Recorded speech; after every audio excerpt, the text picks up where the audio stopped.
Bueno, feliz sábado para todos, que Dios les bendiga. Seguimos con el tema de la justificación por la fe, seguimos con la misma temática, siempre es el tema que debemos presentar. Como hemos mencionado en otras ocasiones, todo lo que no procede de fe es pecado, y como lo dice Romanos capítulo 14. Y hoy quiero hablarles acerca de lo que en mi Biblia aparece con el título Advertencia contra la apostasía. Esto está en Judas, en el libro de Judas, en el versículo 5 en adelante, ¿sí?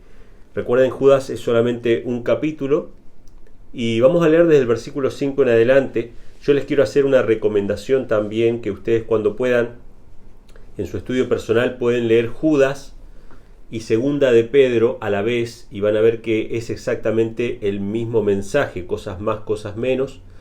Tanto el libro de Judas como la segunda carta de Pedro son libros paralelos que tienen prácticamente la misma información, ¿sí? Así que yo voy a citar un poquito la segunda carta de Pedro, pero más que nada voy a citar, o vamos a hacer referencia a las historias que son referidas acá, que cualquier persona que lea el Nuevo Testamento sin haber leído el Antiguo obviamente no va a entender nada. Por eso la Biblia es un todo y no se puede despreciar una parte o darle más importancia a una que a la otra. Todo tiene que estar todo tenemos que leerlo en su conjunto. Así que voy a estar haciendo referencia un poco a las historias del Antiguo Testamento. Ustedes tomen nota. Si quieren tomar nota en la misma Biblia, al costadito lo escriben. A veces la Biblia ya tiene las referencias. Pero esto nos habla acerca de la advertencia de parte de Dios contra la apostasía. Voy a ser breve, ¿sí? en este estudio.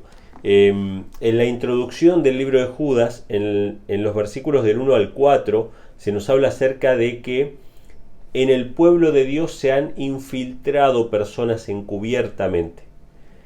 Se han infiltrado personas encubiertamente con el propósito de destruir, ¿no? Y en este proceso de destrucción de la fe del pueblo de Dios, muchos son engañados. Muchos son engañados y comienza un proceso de apostasía en el pueblo. Y ese proceso de apostasía da como resultado las cosas que vamos a leer a continuación, desde el versículo 5 en adelante, ¿sí? ¿Y esto para qué está escrito? Para que nosotros identifiquemos la apostasía.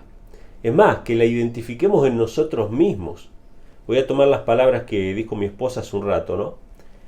Siempre que veamos las Escrituras, no busquemos en los demás estas características, busquémoslas en nosotros mismos. Y yo puedo decirles abiertamente que yo he tenido estas características, ¿sí? Esto que vamos a leer ahora, algunas de las cosas que vamos a leer ahora, yo se las voy a mencionar después, las he vivido en carne propia. Entonces puedo hablar con conocimiento de causa de que esto así sucede, ¿sí? Entonces, nosotros podemos apostatar, podemos ser engañados, podemos seguir falsas doctrinas, y esta advertencia contra la apostasía es una advertencia contra abandonar la fe, que es el móvil de toda buena acción, como hablábamos hace un rato. Todo lo que no procede de fe es pecado. Abandonar el amor de Dios, que es el fundamento por el cual nosotros vivimos, o sea, nosotros recibimos todo porque es un don de amor de Dios, y nos olvidamos de la misericordia de Dios. ¿Por qué? Porque juzgamos a los demás con una vara muy corta al lado de lo que Dios nos ha juzgado a nosotros. Es decir, Dios ha tenido misericordia de nosotros, y nosotros al olvidar esa misericordia nos volvemos en jueces y nos volvemos en personas que somos piedra de tropiezo para nuestros hermanos. Entonces vamos a comenzar en el versículo 5. Habiendo dicho esto, en el versículo 5 lo primero que dice Judas es: quiero pues recordaros, ya que una vez lo habéis sabido, que el Señor, habiendo salvado al pueblo, sacándolo de la tierra de Egipto, después destruyó a los que no creyeron. Interesante. O sea, Judas nos recuerda que si bien el objetivo de Dios era salvar a tantos como se pueda, hubieron millares que perecieron en el desierto. Y esto es lo que mencionaba hace un rato Víctor, ¿no? solamente Josué y Caleb de esa generación fueron los que pudieron entrar en la Canaán terrenal, ¿no? Y esto lo pueden leer, si quieren anótenlo, en Números capítulo 14. En Números 14 se cuenta, ¿no?, cómo los dos espías fueron a ver la tierra. Ellos estaban prestos a tomar la tierra prometida. Fueron 12 espías, pero de los 12, 10 dieron un testimonio negativo acerca de la tierra prometida. Sin embargo, Josué y Caleb, que eran de la tribu de Judá y de Leví, si no me equivoco, ellos dieron un informe positivo. Ellos dijeron que ellos podían entrar, y la incredulidad de la gente hizo que se empezaran a lamentar y dijeron: ¿para qué salimos de este desierto? ¿Para morir aquí? Murmuraron contra Dios, y toda esa generación pereció en el desierto. Pasaron 40 años y murieron todos, y recién sus hijos y los que eran menores de 20 años solamente pudieron entrar a la tierra prometida. Entonces lo primero que Dios le dice a la iglesia, nos dice a nosotros: recuerden que aunque salieron todos de Egipto, muchos murieron en el camino, ¿sí? Entonces esto es lo primero que nos recuerda. Después nos dice que, versículo 6, y a los ángeles que no guardaron su dignidad, sino que dejaron su propia habitación, los ha reservado bajo la oscuridad, en cadenas eternas, para el juicio del gran día. Primero nos pone como ejemplo al pueblo de Israel, que vio los milagros de Dios, que cruzaron el Mar Rojo, que comieron del maná, etcétera, etcétera. Vieron todos los milagros y aún así perecieron en el desierto. Y ahora nos pone como ejemplo a ángeles que estuvieron en la presencia del Señor. O sea, ángeles que no podían tener incredulidad porque ellos veían a Dios, ¿sí?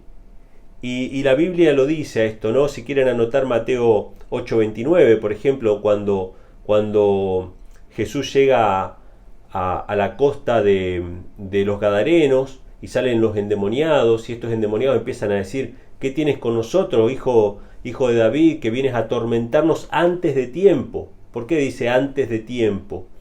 Porque estos espíritus inmundos, que son los ángeles caídos, están reservados para el día de la destrucción final, ¿sí? Y lo podemos leer también esto en Apocalipsis capítulo 20, anótenlo si quieren, que Satanás va a ser encadenado durante 1000 años, y después de los 1000 años va a ser destruido Satanás y todos los malos. También pueden leer Apocalipsis capítulo 12, donde se menciona que el dragón, que es Satanás, arrastró con su cola la tercera parte de las estrellas del cielo. Esta es una referencia a la cantidad de ángeles que cayeron en la rebelión de Lucifer. Fue la tercera parte de los ángeles de Dios. Entonces, ¿qué es lo que nos dice Judas? Nos dice: miren que aún los ángeles apostataron. Los ángeles que no tenían ninguna excusa para no creer en Dios. Los israelitas que vieron los milagros de Dios también apostataron, ¿sí? Y entonces ahora va a empezar a hablar acerca de las características de la apostasía. Y acá es donde tenemos que mirarnos a nosotros mismos, ¿no? Entonces dice en el versículo 7, va a hablar de otro ejemplo de perdición, ¿no? Versículo 7, como Sodoma y Gomorra y las ciudades vecinas, las cuales de la misma manera que ellos, habiéndose dado a la fornicación e ido en pos de carne extraña, fueron puestas, por ejemplo, sufriendo el castigo del fuego eterno. ¿Qué ejemplo nos da ahora? Sodoma y Gomorra y las ciudades vecinas. Y hago esta aclaración, ¿no? Y las ciudades vecinas. ¿Por qué? Porque la última frase que dice, la frase siguiente que dice a las ciudades vecinas, las cuales de la misma manera que ellos, se está refiriendo a que las ciudades vecinas, igual que Sodoma y Gomorra, cayeron en vicios contra la naturaleza, ¿sí? Pero hago esta aclaración porque mucha gente toma esta frase que dice de la misma manera que ellos y lo aplica a los ángeles caídos de los versículos anteriores. Entonces muchos quieren tomar estas palabras para dar a entender de que estos ángeles caídos lo que hicieron fue, bueno, toda la historia del libro de Enoc y toda estas supersticiones judías de que los ángeles caídos bajaron, fornicaron con las mujeres y tuvieron gigantes, un montón de cosas que la Biblia no dice en Génesis, capítulo 6, pero que sí lo dice el libro de Enoc y lo dice la tradición judaica. Pero cuando acá dice de la misma manera que ellas, se está refiriendo a que las ciudades vecinas, de la misma manera que Sodoma y Gomorra, fornicaron con vicios contra la naturaleza, ¿sí? O con carne extraña, que dice acá, ¿no? Entonces dice que ellos fueron puestos como ejemplo, dice, sufriendo el castigo del fuego eterno. Y acá hay otra cosa para marcar a los que nos gusta estudiar las doctrinas, ¿no? El fuego eterno que destruyó a Sodoma y Gomorra y a las ciudades vecinas no era un fuego que nunca jamás se iba a apagar, sino que iba a ser una obra definitiva de destrucción, ¿sí? Porque Sodoma y Gomorra hasta el día de hoy subsisten como ruinas, ¿sí? En Oriente Medio. Uno puede ir a lo que eran las ciudades de Sodoma y Gomorra y ver todas esas construcciones o esas ruinas de esas construcciones tapadas de azufre. Hasta el día de hoy está eso. Los arqueólogos han identificado Sodoma y Gomorra hasta el día de hoy. Y no hay fuego ardiendo ahí hasta el día de hoy, pero sí esa destrucción fue definitiva. El fuego eterno hizo una obra de destrucción eterna, ¿sí? Entonces nos da el ejemplo de Israel, nos da el ejemplo de los ángeles que cayeron y nos da el ejemplo de la destrucción por fuego de Sodoma y Gomorra, ¿sí? Esta historia de Sodoma y Gomorra está en Génesis 19, ¿sí? Lo pueden leer el versículo 24, que es el puntualmente que habla acerca de la destrucción. Y ahora viene con las características de aquellos que apostatan de la fe. Dice, de la misma manera también estos soñadores mancillan la carne, y dice, rechazan la autoridad y maldicen las potestades. Esto me llamó mucho la atención porque así nomás como lo leemos ahora quizá no esté del todo claro, pero vamos a comparar con el libro hermano de Judas, que es Segunda de Pedro, capítulo 2, versículos 10 y 11, y vamos a ver a qué se refiere con rechazar la autoridad, dice, y maldecir las potestades. En Segunda de Pedro 2, 10 y 11 dice, principalmente aquellos que siguen la carne en la concupiscencia de inmundicia y menosprecian todo gobierno, fíjense cómo lo dice acá, menosprecian todo gobierno, atrevidos, contumaces, que no temen decir mal de las potestades superiores, mientras que los ángeles, que son mayores en fuerza y en potencia, no pronuncian juicio de maldición contra ellas delante del Señor. ¡Wow! ¡Qué interesante! ¿Cómo son los apóstatas? ¿Qué característica tienen los apóstatas? Rechazan la autoridad, las potestades superiores. No les gusta que haya un orden jerárquico. Y estoy hablando de un orden jerárquico no humano, sino un orden jerárquico divino.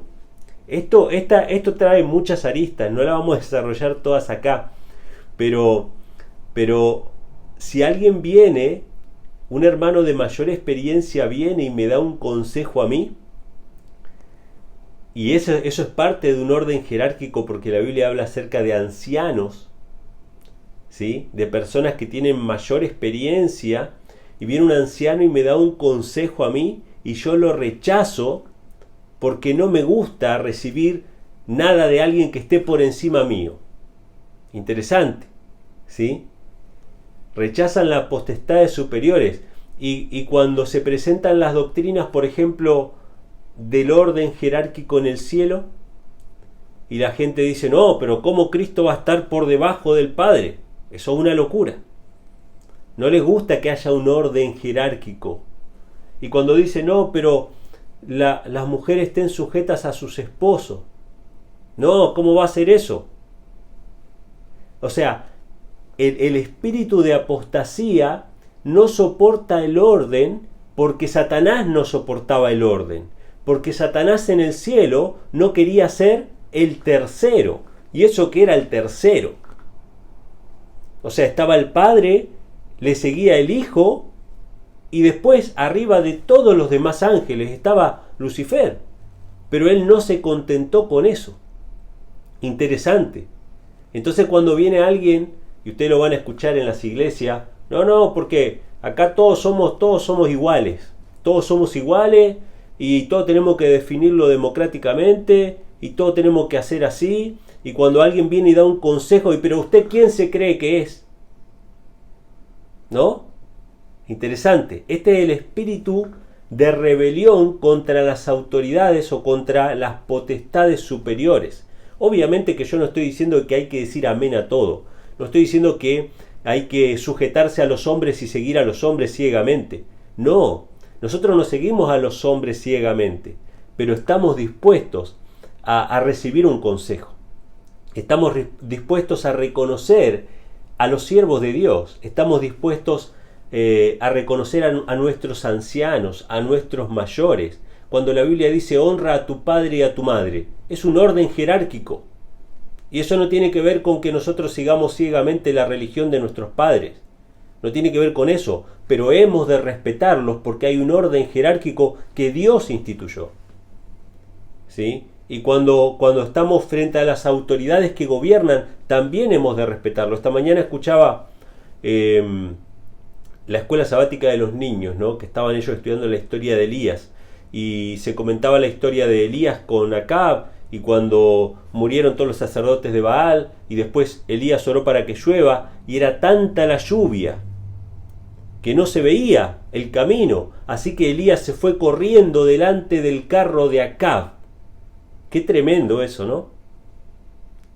Qué respeto debía tener Elías por Acab. Era una autoridad superior. Era una autoridad y Elías lo respetaba. No lo seguía en su religión. No creía ciegamente todo lo que él decía, pero lo respetaba. Cuando Saúl cayó en las manos de David, ¿qué pasó? David no creía como Saúl. David no le obedecía en todo. Pero él dijo, ay de mí si yo levanto mi mano contra el ungido de Jehová. Entonces el espíritu de rebelión no soporta que hayan jerarquías. No soporta que haya un orden instituido por Dios. Obviamente que las jerarquías humanas son malas, son despóticas y son perversas, porque el hombre corrompe todo. Pero cuando Dios establece una jerarquía, si tenemos el espíritu de la apostasía, no nos va a gustar absolutamente nada. Pero si tenemos el espíritu de Dios, nosotros nos vamos a sujetar a ese orden establecido por Dios. Así que este es un punto muy importante. Creo que tiene mucha tela para cortar, pero lo vamos a dejar ahí por ahora, ¿sí? Entonces me vinieron algunos ejemplos, ¿no?, a la mente. Cuando los fariseos se encontraban con Cristo, ¿cuál era la pregunta que le hacían los fariseos? ¿Quién te dio autoridad para hacer estas cosas? ¿No? No les gustaba que hubiera una autoridad que ellos no pudieran controlar. Era la autoridad del cielo versus la autoridad del hombre, ¿no? ¿Quién te dio autoridad para que haga estas cosas? Y también me vino a la mente el faraón, ¿no? Yo no conozco a tu Dios y no voy a dejar ir a tu pueblo. O sea, el faraón, él era Dios, él era la máxima autoridad. Y no podía reconocer una autoridad superior, ¿sí?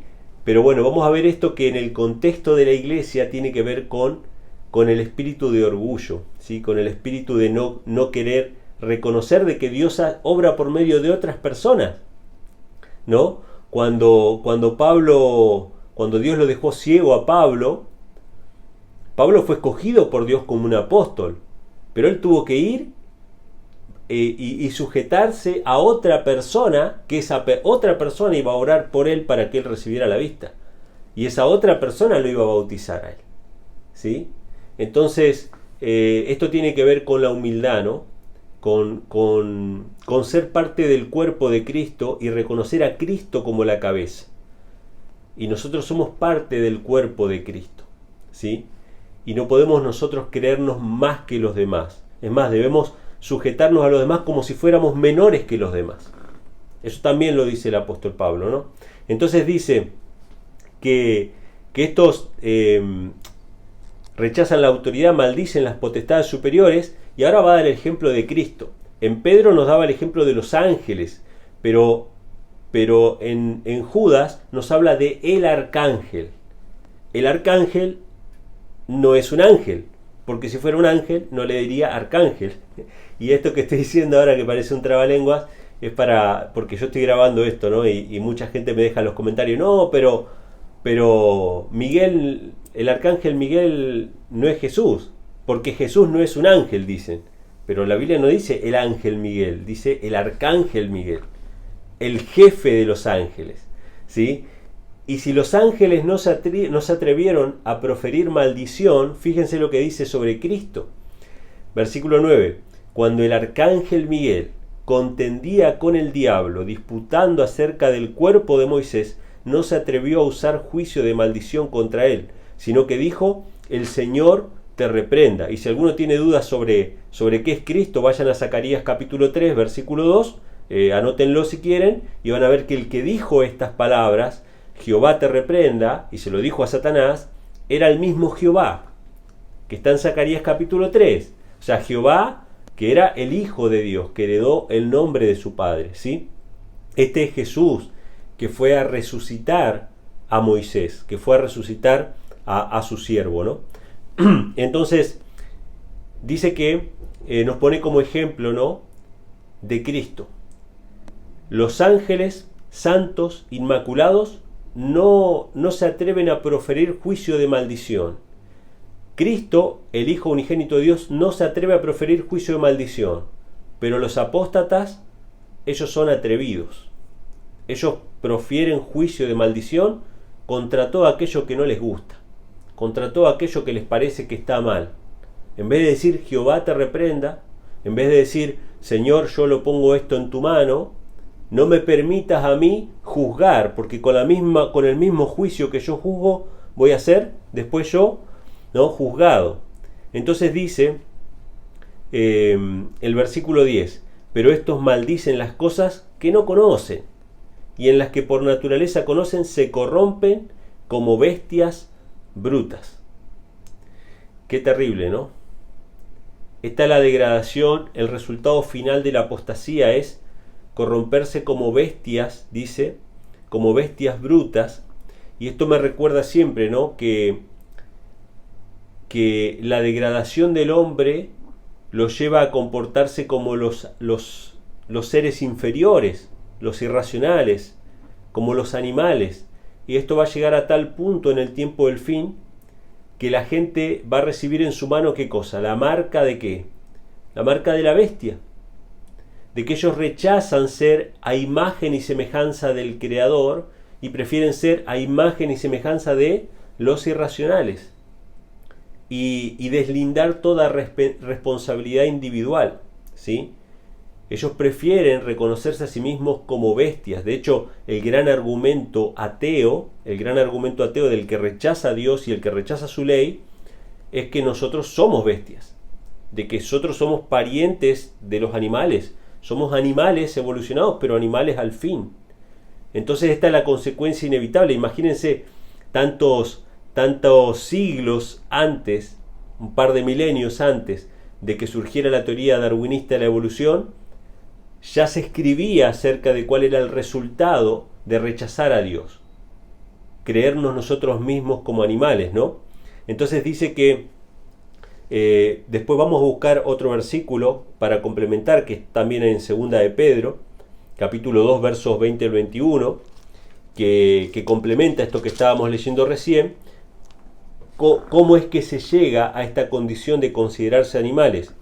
Dice en el verso 20 y al verso 22 de 2 de Pedro capítulo 2, dice: porque si habiendo ellos escapado de las contaminaciones del mundo, por el conocimiento del Señor y Salvador Jesucristo, y otra vez se enredan en ellas, y son vencidos, su postrimería viene a ser peor que su principio, porque mejor les hubiera sido no haber conocido el camino de la justicia, que después de haberlo conocido, tornarse atrás el santo mandamiento que les fue dado.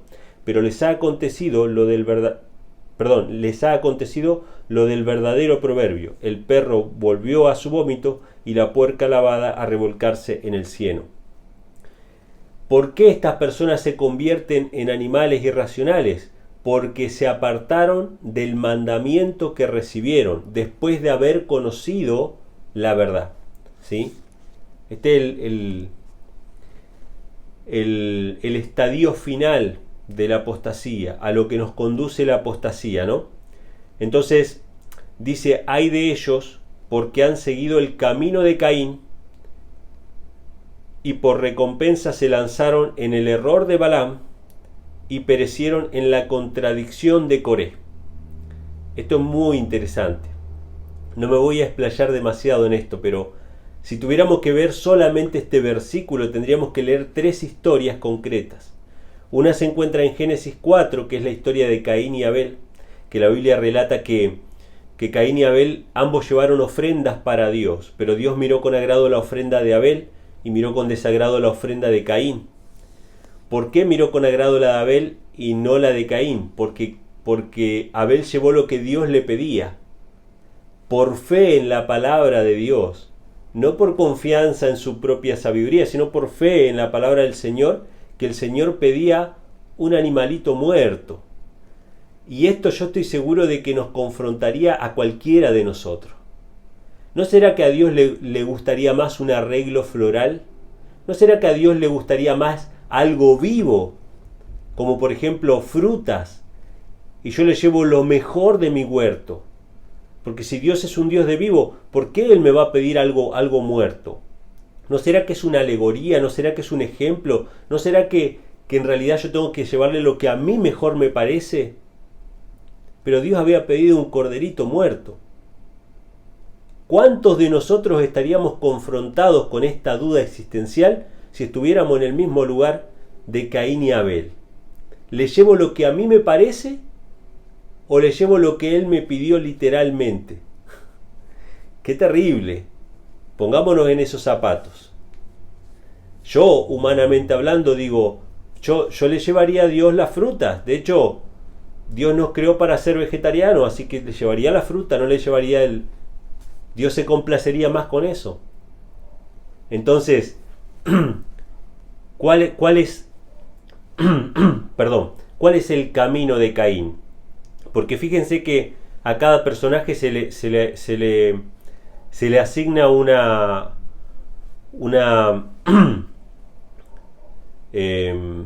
ejemplo, ¿no?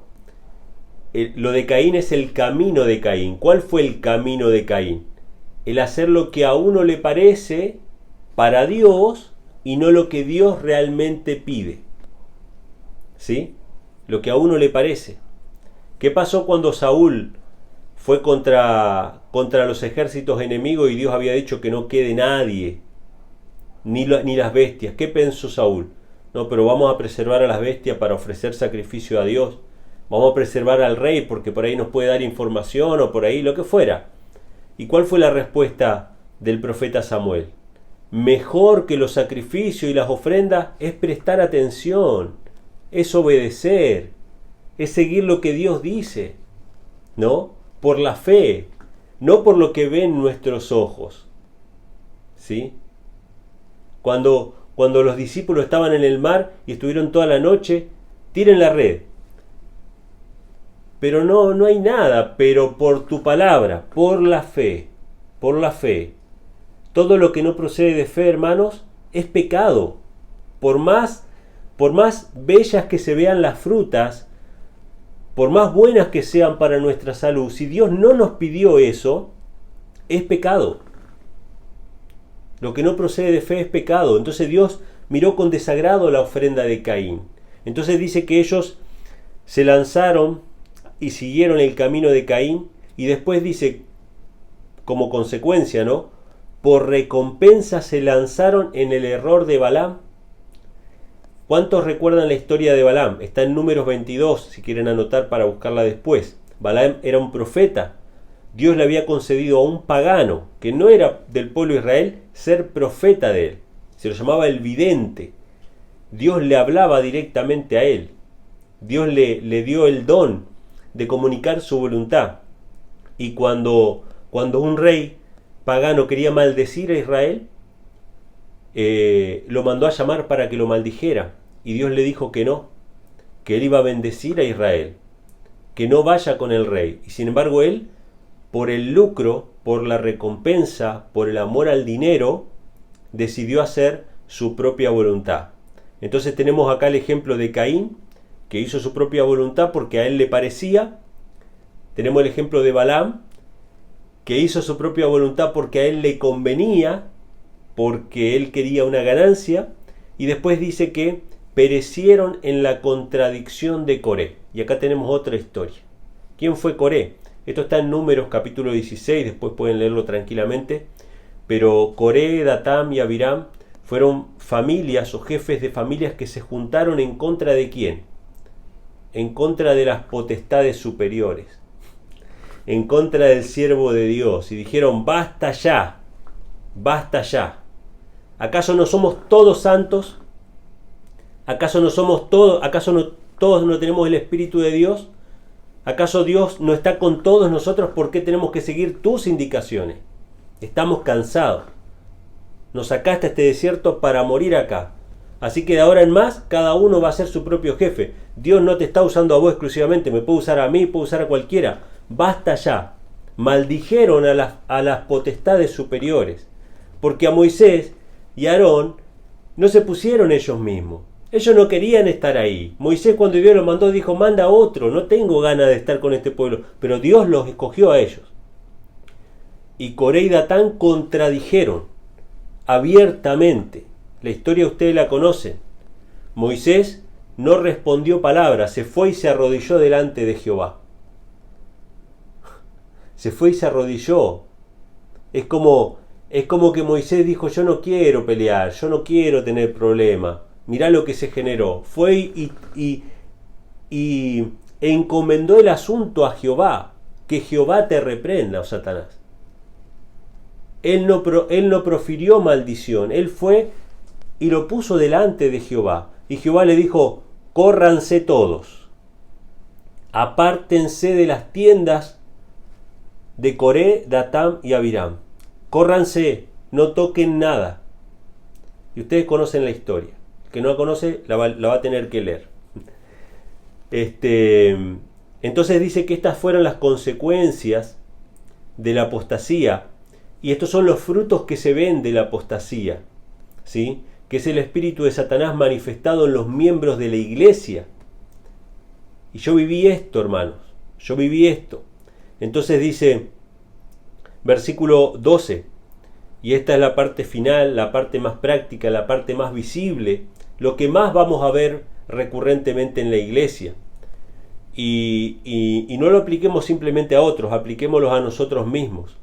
Estos son manchas en vuestros ágapes. El ágape es una reunión de hermanos, es una reunión de amor fraterno. El ágape es el amor fraternal, ¿sí? El amor entre hermanos. Dice: estos son manchas en vuestros ágapes, que banquetean con vosotros, o sea, comen con ustedes, pero apacentándose a sí mismos. ¿Qué significa apacentándose a sí mismos? Ellos son sus propios dioses. Ellos son sus propios salvadores, sus propios cristos. Sin temor. Son nubes sin agua, las cuales son llevadas de acá para allá por vientos. ¡Wow! ¡Qué terrible! Esto es más fácil de ver. Son llevadas de acá para allá por vientos. ¿Vientos de qué? Vientos de doctrina. Un día aparecen con una cosa, otro día con otra, y si no hay algo lo suficientemente sensacional para agitar a la iglesia, no están felices.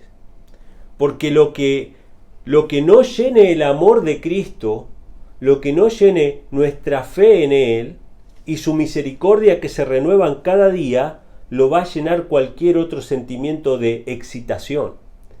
Y esos sentimientos de excitación vienen con el tema de las doctrinas, con alguna novedad, algo que nos haga sentir especiales porque nosotros tenemos una verdad que nadie más tiene. ¿Sí? Entonces, ¿cuál es un fruto evidente?